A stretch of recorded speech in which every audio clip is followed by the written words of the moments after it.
Qué rico, por favor. Hoy es 29 y no pueden faltar unos riquísimos ñoquis de papa con tuco de pollo. Para comenzar vamos a sellar las presas de pollo previamente salpimentadas.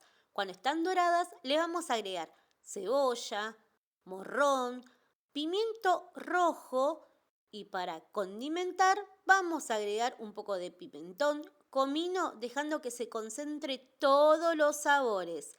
Agregamos tomate triturado y un poco de caldo. Baja el fuego y deja que se cocine despacito.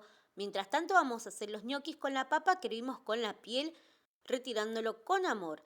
Hacer el puré con esa papa va a hacer que no absorba tanta cantidad de harina y te quede espectacular. Condimenta con nuez moscada, pimienta, un poquito de sal, suma huevos y la harina. Si querés que te queden súper livianos, un poco de polvo de hornear hace que marque la diferencia. Integra con la espátula sin amasar y sepáralo en bollitos y luego cortalo en trocitos. Con la ñoquera le vamos a hacer el huequito, que es la presentación tradicional, y lo vamos a cocinar en abundante agua hirviendo por 1 minuto. Ñoqui listos, tuco espectacular de pollo que está deli deli, pero no puede faltar el toque de lácteos Barraza, del queso de la familia argentina. Una buena cantidad de queso sardo, hace que sea súper especial. Ahora sí, buen provecho para todos y no se olviden de guardar y compartir.